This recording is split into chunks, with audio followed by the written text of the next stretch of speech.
Hello,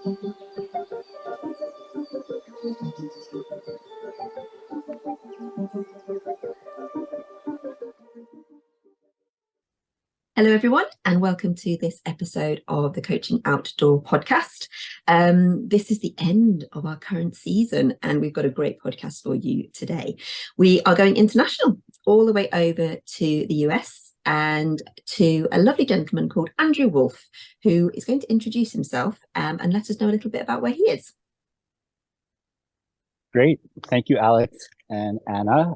Hi, everyone. I'm Andrew, and I'm an educator. I'm a nature-connected life coach, and I am an evangelist for nature connection. I like to think of myself as a bridge to help people connect deeply with nature for their growth, their personal development, and in many cases, their transformation. And I am in the Rocky Mountains of Colorado on our lovely property here where I live with my wife. And I was just telling Alex, we're 10 souls in our house. We have 3 dogs, 4 cats. We're now rehabilitating a bird.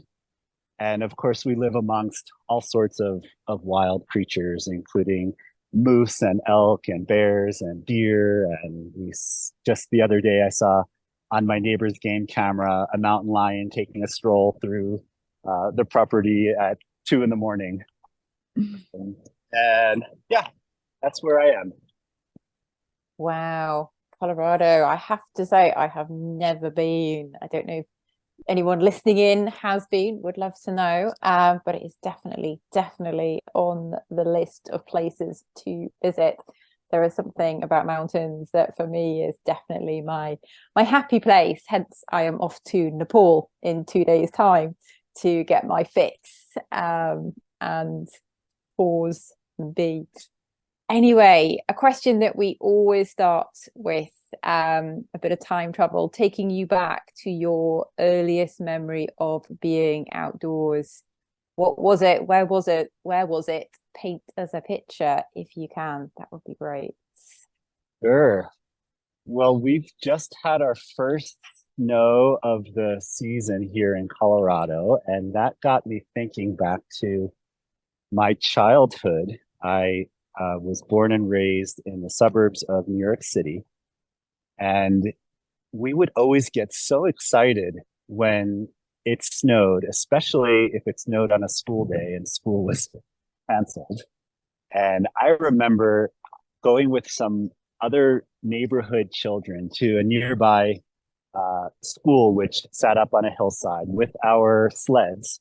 And they were really more like, I remember this big red disc, and we had an inflatable tube, and we would make our way up the hillside and sled down it. And this happened throughout my childhood, but I remember early memories to the point where I probably could barely walk up the hillside dragging the little sled, but it was super fun. We would build jumps. And I guess as I got older, the jumps would get correspondingly bigger, and sometimes we landed the jumps, and sometimes we probably fell square on our backside. But it was really fun, and I think it really gave me an appreciation for being in the outdoors, especially in wintertime. And I would say, of course, when we made our way home wet and cold, we would always have a cup of hot chocolate waiting for us. I love that, the fact that you were actually born and bred in New York, and you couldn't, I suppose, when you say New York, do you mean like Manhattan, like right in the sort of city-based part of New York, or sort of New York State? The suburbs of Manhattan, of New York City. So I grew up on Long Island, if you're familiar with the geography, right along the border of the Queens and Nassau County border. And Queens is one of the 5 boroughs of New York City, along with Manhattan, Bronx, Brooklyn, Staten Island. Yeah. I love the idea of you being a city boy, born and bred, and then finding your way out, in the Rocky Mountains in Colorado. And there's something, a bit of a kindred spirit about that for me, because I've spent most of my life in sort of very large towns or cities, and then moved to the Highlands of Scotland and live up a mountain. And for me, it was all about nature. That move was so that we could see mountains, so we could see lochs, so we could be surrounded by nature and hear nature rather than man-made sounds. So that really kind of, yeah, there was a bit of a connection there, a very sort of kindred spirit. So obviously you love the outdoors. Could you tell us a little bit about why you love the outdoors so much? What it is for you about the outdoors that plays such a big part in your life? And also then, why did you decide to work outdoors? Well, first and foremost, I love being outside because it feels so good to be outside. It's energizing. If I have any stress or anxiety, the outdoors is the perfect cure for it. I'm typically not connected to the internet when I'm outdoors, this conversation being an exception. And because of that, I find myself able to step into the present moment, to be more grounded. And in many ways, being in the outdoors for me is really truly living. There's something about it. I'm constantly looking for opportunities to step outside and be outside, and yeah. And okay, the second part of your question is what made me decide to work outdoors. Mm-hmm. Okay. Well, again, I love being outside. So any opportunity I have to be outside, I like to take advantage of. And I notice that when I invite other folks to our property here, or when I'm hiking with someone else, that I am able to offer really a gift of holding space for folks in the outdoors. And for me, it's become quite natural to step outside and to gain all the benefits. And that's not the case for everyone. So I think when I'm really matching my interests and my gift with a job, it really lent itself to the idea of coaching outside. And especially when I learned that nature connected coaching was even a thing, I had this sort of visceral reaction. I was not a coach at the time, although I feel like I've done a lot of informal coaching work throughout my career in a variety of different ways. But yeah, when I learned that nature coaching is a thing, and I combined that with my passion for being outside, I thought, wow, this is something that I can do, be happy and serve folks while doing so. Well, thank you for breaking your normality and having technology outdoors. That is greatly appreciated. And I'm sure our listeners would appreciate that too. And just when was that moment that you discovered that nature coaching was a thing?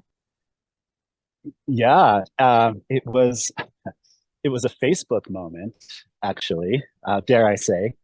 But one of my connections from my previous work in the international NGO world, which perhaps we'll get into, she posted something on Facebook and said, "Friends, I have recently begun a nature-connected coaching program. I'm looking for practice clients. If anyone would like to work with me for 3 sessions for free, that would be great." And my reaction was yes to being coached, and yes to learning more about what nature-connected coaching is, because it sounds like something that I absolutely want to look into and perhaps do myself. And a couple of years later now, here I am. Love it. Facebook does have its benefits then. Yeah, it does. And that's me being awfully cynical. Yes, I'm with you on that one. Oh, so I mean, you've had a long background working in the outdoors with students. So what drew you to that? Clearly you love the outdoors, but then working with this part of the population, and then how do you work with them from a nature-based learning perspective? Sure. Well, I have a bit of a winding journey, but I'll do my best to share and be brief. I first started working with youth when I was still in high school. I was a camp counselor for several years in my teens and into my 20s. And don't think I really thought about it as working with youth outdoors at the time, nor did I articulate how the outdoors had an impact on my ability to serve youth and help them in their growth and development. But I really enjoyed that, and I think that planted the seed for me later in life. I ultimately went back to school to become a teacher. And here in Colorado, I taught math and computer literacy and English language to immigrants, students, non-native speakers, and second-generation immigrants. And I really loved the work, loved connecting with my students and mentoring my students. However, I learned fairly quickly and fairly clearly that I didn't thrive in the literal or figurative box of a traditional classroom. And so I finished out my second year of teaching in that school, and I decided to take 2 months and I hiked. We have a number of through hikes in the US, and I took 2 months and I hiked the 500-mile Colorado Trail, which goes southwest from Denver through high alpine terrain down to Durango, Colorado. And during that time, it was just, I loved every minute of it. And with every day, I sort of shed a layer of stress, and I found clarity, and I was able to be present with the weather and the patterns and the animals and all of that. And I sort of got this message that I wanted to head overseas and do some teaching in Southeast Asia. And so I ultimately ended up in Cambodia. And over the course of almost a decade, I lived and worked there for 5 years and was part of a team of foreigners and local Cambodians who built a school and a learning center in a rural community in northwest Cambodia out of a city called Battambang. And while we did all sorts of, there were a variety of aspects to our program, what really felt like one of the most important things was we anchored our program and our school around a beautiful garden outdoor space. There was a place for students to plant, to garden. We had a soccer field. There were swings, a tire swing, and platforms for teachers to work with students outside.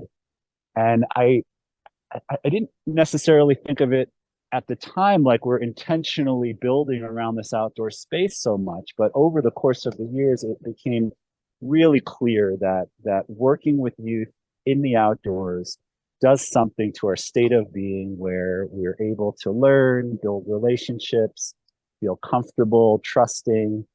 And so that was a meaningful experience where I really started to capture the essence of the power of working with youth outdoors. Fast forward a number of years, we moved up to the mountains here in Colorado, and was able to work with our local school district in a unique role as nature-based learning coordinator. And what I did, and I just finished that role, I'm now transitioning more to my coaching business, but for the last 3 years or so, I was supporting teachers and students to bring teaching out and learning outside. And there's emerging research, which I think is confirming what many excellent educators have known in their heart and soul about the power of working in an educational capacity with youth outside, from physical and emotional well-being. And now research is backing up sort of this academic benefits of being outside as well. So anyway, that's kind of this journey that I've had to where we are now. And as I began to mention, I'm finished up that role. I still stay connected with our local people very much, and I'm working in other ways with them. But I've decided to go off on my own and build a coaching business. And we will come to that in a little while. But honestly, your journey is really inspirational, and it's one of those ones that we've heard so many journeys on this podcast of people coming from outdoor coaching from so many different ways. But it is really interesting to me people that come through that kind of youth or student approach. And we also have, and we've had a number of people contacting us over the couple of years we've been doing this podcast, you know, saying, I want to work with students outdoors, or I want to work with young people outdoors, as well as adults. Is it the same? Can, you know, what are the differences? We had a wonderful outdoor coach on a couple of seasons ago now, Elle, who was in Sydney, and her outdoor coaching was very much city-based, but she'd managed to find an amazing way to get her students and her fellow and her colleagues, her teachers, outdoors various times in the day and across the week, and in all the seasons, wandering around the city. So, you know, I think there's a lot of value in learning from your experiences working outdoors with students, with young people. And our listeners absolutely love examples or any stories you can tell us, or things that you know, just little moments you can share with us where something really clicked for somebody because they were outdoors, or the outdoors nature really helped them to unlock emotion or unlock problem solving or anything like that. So yeah, could you give us a couple of examples, if possible, of those sorts of moments? Sure. So I was supporting a group of second graders, so 7-year-olds, on a snowshoe trip. I wasn't leading the trip, so I had the opportunity to hang back a little bit. We were snowshoeing single file up a modestly steep hillside, not too bad. It was, again, only 7-year-olds. And there were, I would say, 1 or 2 students in front of me and 1 or 2 students behind me within earshot. And so we were in conversation. And one young girl says, how come as we are climbing up the mountain, we're getting closer to the sun, but it's getting colder? And I thought, wow, that's a great question. Why do you think? Why do you think that's the case? And again, there were a couple of other students, and one student said, well, as we go up, it's windier. So maybe because it's windier, that's why it's colder. Another student said, well, there's lava in the earth and we're walking away from that. We're kind of getting higher. So maybe it's getting cooler because of that reason. And then another student said, I don't know, Google it. So I did have my phone at the time. I did have connection and I was able to Google it. And I read what Google had to share, which was something to the effect of, well, as we go higher in elevation, the air pressure decreases. So there are fewer air molecules and fewer, and it's colder because of that, right? There's fewer molecules colliding, something like that. And okay, so what did I take away from that? Well, something that I think is a benefit, not just to young people, but to all people, is when we're outside, is our creativity expands, our intuition heightens, our cortisol and stress levels lower. And we're just in this space. And I think with learning as well, especially because it was one girl came up with the question herself. She experienced something. She was curious. She had the creativity and the willingness to share the question. And in fact, an hour or an hour and a half later, when we finished the hike, I was doing some interviewing of different students and asking them what they enjoyed about the experience, what they learned. And some students said, this was my first time snowshoeing. I learned how to put snowshoes on. I learned about the different trees or this or that. And the one girl who asked the question, she repeated back to me essentially what I read from Google, right? So she remembered this scientific explanation for why it gets colder when we go up in elevation. And it was just this really great example for me as to how we can all benefit and how students in particular can benefit, and not just physically and from a health perspective, but in the sense of learning and retaining information. So that's one example. Just this last spring in May, I had the opportunity to join probably about 35 students or so from a couple of different schools who are graduating grade 6, and then next year they go together to our middle school, we say, in grade 7. So it was an opportunity to bring groups of people together who will be spending the rest of their public education journey together, and we had a 3 day camping trip. And what I saw during that trip was, in particular, one student who I had known wasn't always thriving socially within the typical school year and inside the classroom. And in fact, I happen to know he's a couple of years later still grieving the passing of his father, and just has struggled to really thrive within the school year. But he loves the outdoors, and I saw him come alive. He was helping the other students set up their tents. He was getting our campfire going. He was in this space of going from, someone who's not necessarily the most popular kid, if you will, or doesn't have the most friends, but he was in his element. And again, another experience which spoke to me and gave me the clear, sort of the clarity to sort of dig into this work, in that it helps different students in different ways. Being outdoors can help, as I mentioned with the first example, sort of academically, and from a social and emotional lens as well. I saw benefits. So those are just two of many examples of students thriving and success stories of working with young people in the outdoors. We can learn so much from the younger generation. Their just way of being in the world and that innate curiosity at that age is just phenomenal. And yeah, I was spending time with my niece and nephews over the weekend who are that similar age, and yeah, they would have loved to have been snowshoeing and trying things out. But no, thank you for the example that really just illustrates the benefits of ultimately being outdoors, which we're all an advocate for. And clearly now your business is taking a slightly different direction. So what's the story there? What's driven this decision to go somewhere else? Yeah, well, I like to think of it as somewhere else, but also something more. I don't feel like I'm leaving behind the work with the school district and working with youth.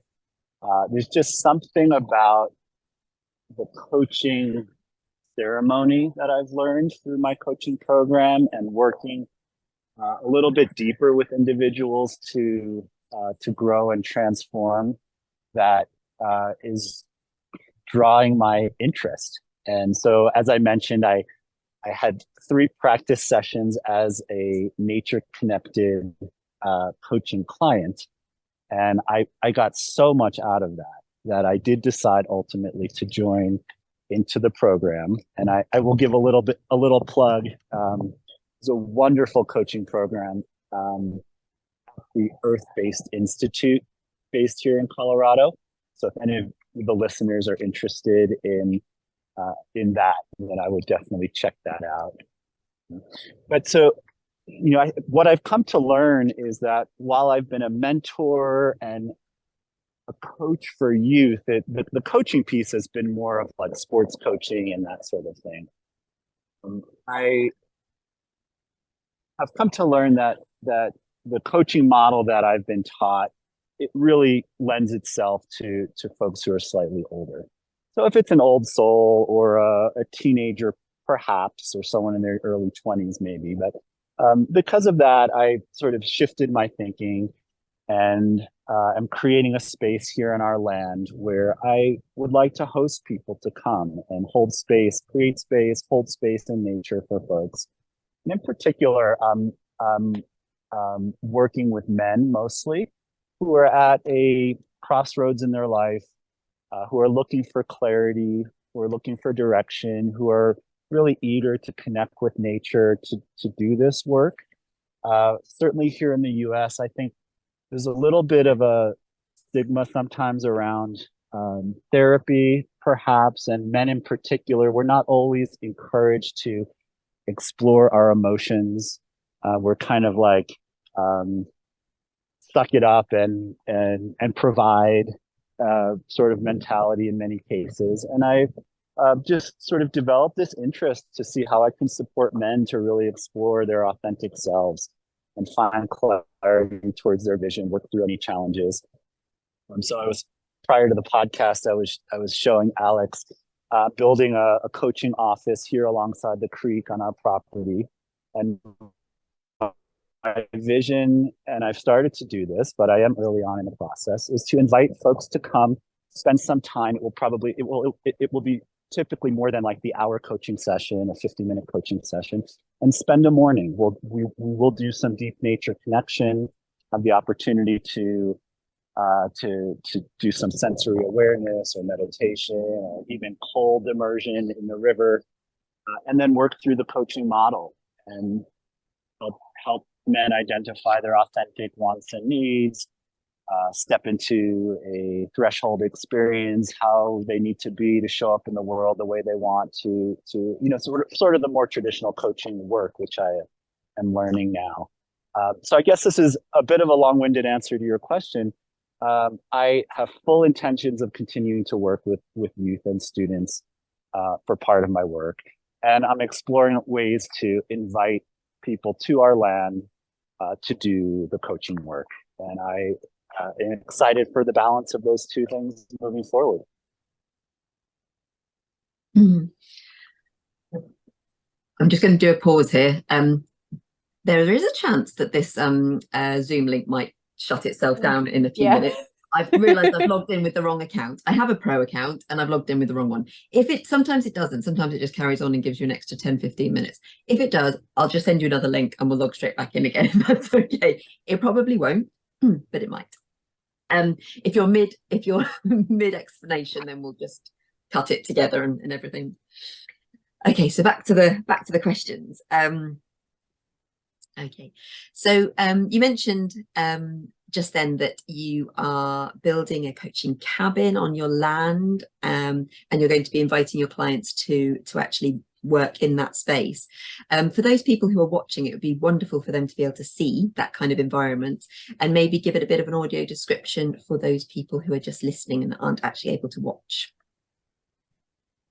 Sure. Well, one of the things I'm learning in my coaching practice is that nature does so much of the coaching work for us as we partner as coaches with our clients and with nature, that I decided to create a really beautiful space on the land here where I can invite clients to, and we can sort of go spend time inside if we need to, or outside. And I'm actually in the process of building my what I call my coaching container, which is a literal shipping container that's being retrofitted for a coaching office. And it's, let's see, for the listeners who aren't watching, it's has windows and glass windows and doors that look out to the creek, and it's sort of situated in a place, although it's on the property where my home is as well. It's kind of in a corner of the property, which feels very private, and it's an opportunity for my clients to come and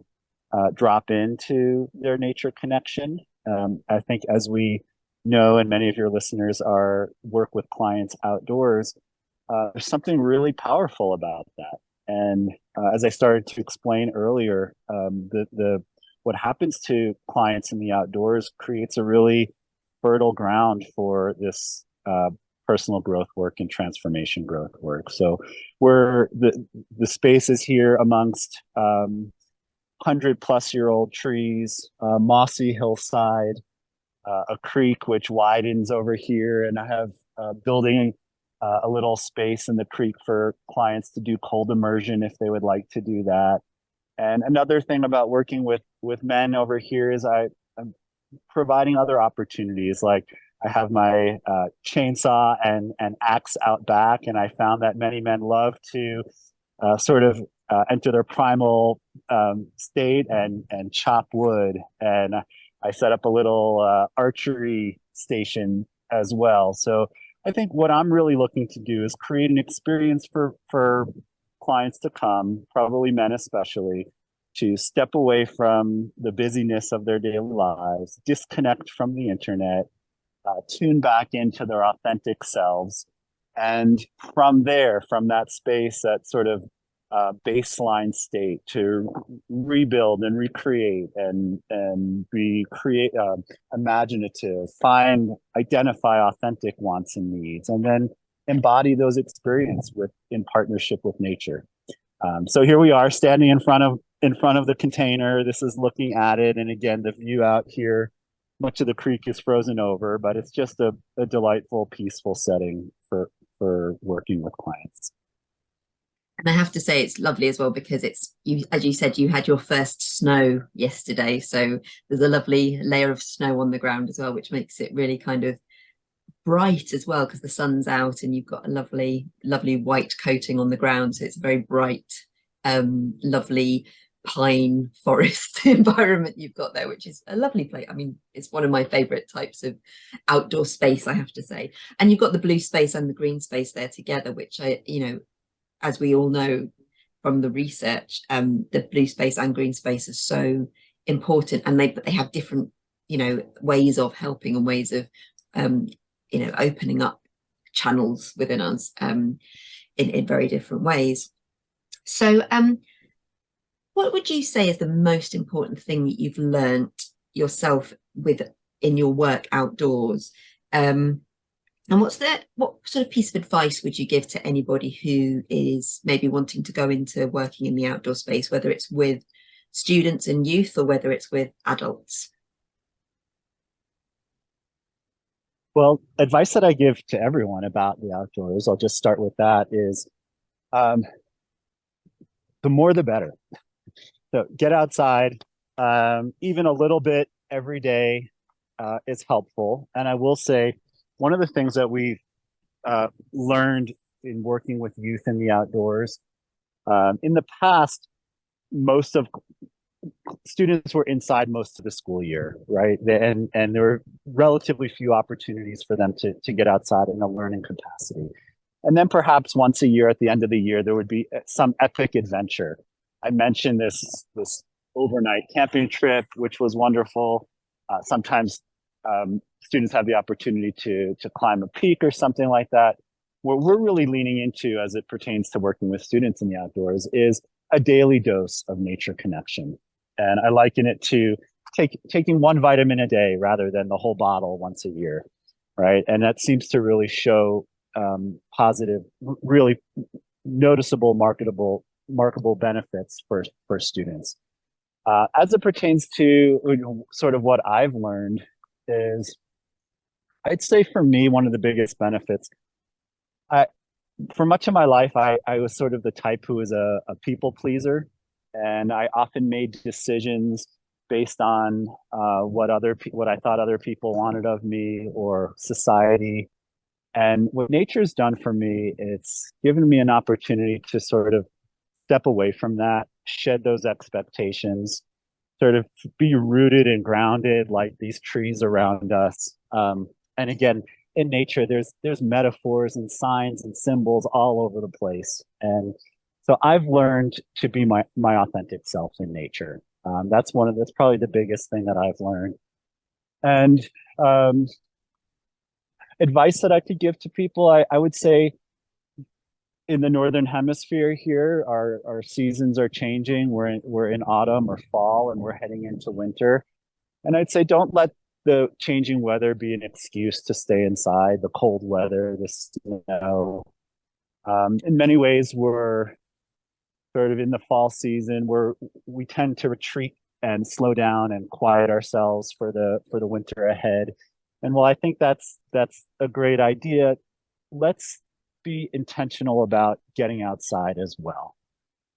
I've been trained to have a sit spot where I go to every day and just observe, let my senses come alive, do some meditation, some breathing.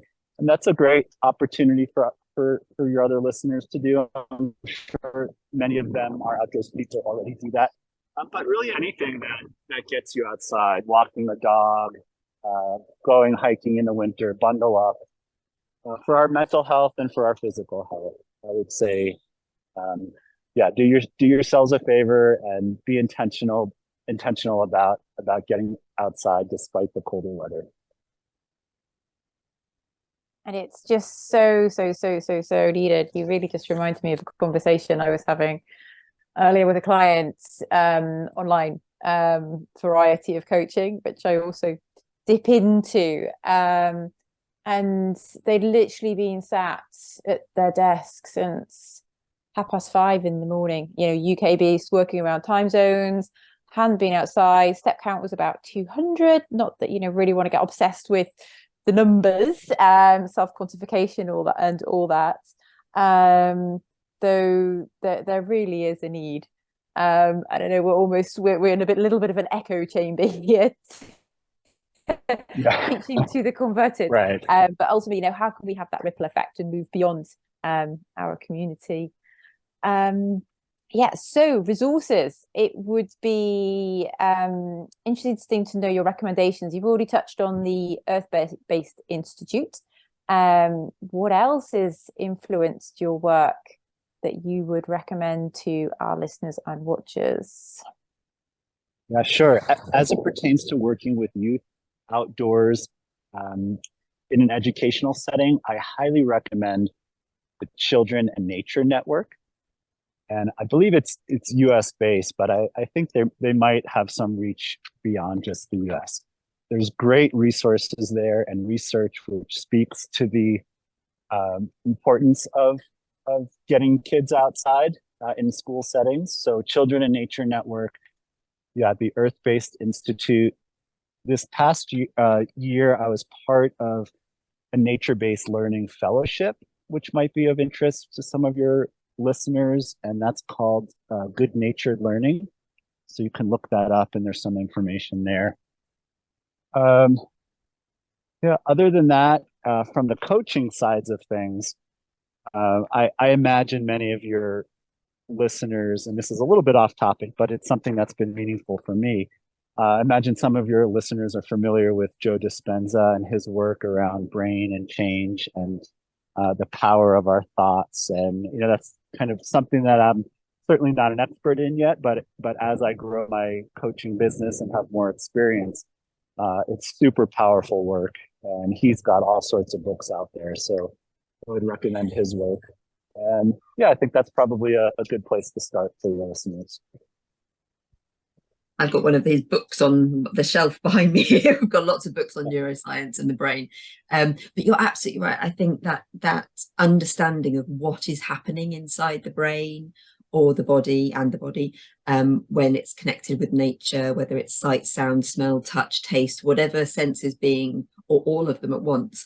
Having a little bit of an understanding of neuroscience is really helpful as well, whether it's just as a coach, or whether your clients are interested in that side of things as well. Sometimes having a knowledge of what's happening helps people to really tap into it and then, make those connections with the things that really do open your senses, help you to absorb, help you to listen better, help you to see better, whatever it is that connects with each of us. Having a little bit of knowledge about that is a wonderful thing. And it's wonderful to see that and hear that there is a coaching qualification with the outdoors in mind. Anna Marie and I have been talking about this now for a long time, and there are a couple of coaching courses out there now. One of our previous guests, Leslie Roberts, she runs one as well, but we need more of them. So anything we can do to connect people with any kind of outdoor coaching qualifications, or even if it's just a coaching qualification that spends some time outdoors, and opens up people's eyes to the fact that we can step outdoors. Anything we can do to sort of share information about those areas is wonderful.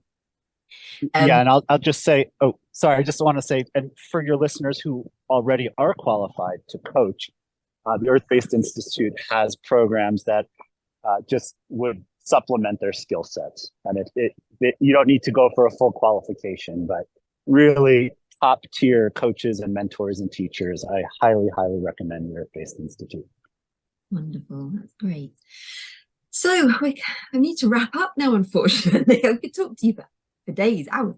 But it's been so wonderful just to really hear your journey and how, you've gone from a city lad all the way to, you know, living in the Rocky Mountains, surrounded by beautiful snow and trees, and the lovely creek you've got there, which we in Scotland would call a burn. And, you know, just how you've worked with students and with youth, and then you're moving now into the world of adults as well. And it's really interesting for me around the work that you're going to do with men. And we have had a couple of other guests on who are working in the male coaching space. So there's some really great stuff there as well, I think, for people to really explore. Could you let everybody know how to contact you? And I have to say, your website and your logo is one of the most amazing logos I think I've ever seen. So I'm not going to say what it is, but for anybody who's interested to know why I say that, go and have a look. Andrew's website isn't quite up and running yet, but I understand it's coming soon. But you can see his logo on LinkedIn as well. But yeah, it's an amazing logo. I saw it and I was just like, there's so many layers to this logo. It's amazing. So yeah, please let our listeners and followers know how to get in touch with you. I'm sure they will want to connect with you.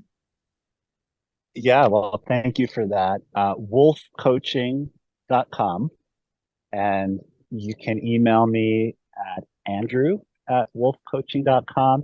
And I'm quite sure that on the website, you can also send me a message. But you're right. The full website's not quite up yet. It's something I'm working hard on at the moment. And but I really look forward to anyone who's interested in continuing this conversation about working as it pertains to their education, their sort of traditional education, how to bring that outdoors, or anything related to creating a space for people to thrive and to do coaching work in the outdoors. I'm just super excited about this new adventure that I'm on, this new chapter, and I would welcome anyone to reach out. Can find me on LinkedIn as well. But wolffcoaching.com, andrew@wolffcoaching.com. Thank you for sharing those details, and we will very much have them on your website page. And that's part of the reason that Alex and I started this Passion Project podcast, was so that people could connect. You know, Coaching Outdoors was so disparate, and actually by creating this opportunity to showcase the work of practitioners all around the world, it really is forming connections. And it's always really heartening to hear when listeners and watchers do reach out to former guests and have conversations, and then actually what emerges from there.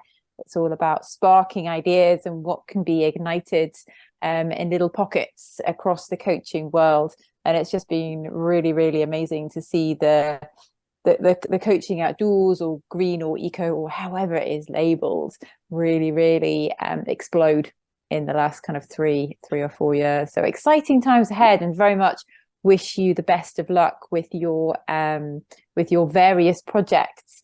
And it would be great to kind of check in.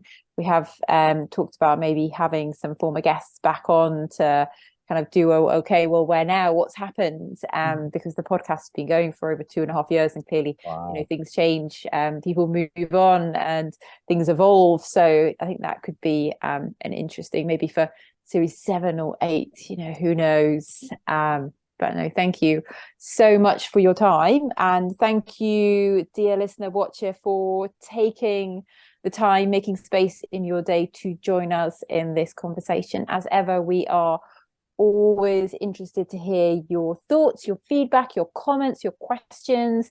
Do pop them in the LinkedIn community group. If you are not a member of the LinkedIn community group yet, please do join over 1,100 other interested coaches or coach wannabes, and share the message as well. Again, if you like this podcast and you think someone else might like it, please do pass it on and refer it to them.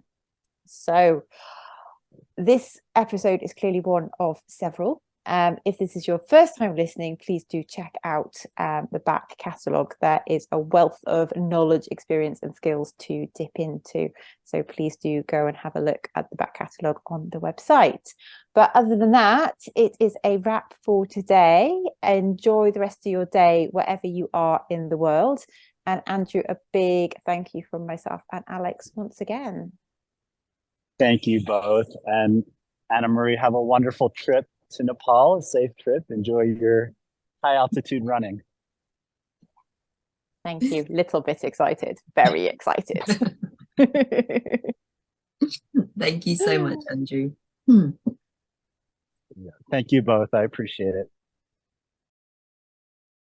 So if you enjoyed what you've heard, like it, share across your network, and subscribe to our YouTube channel and LinkedIn community page, the Coaching Outdoor Podcast. Thanks so much in advance for your support.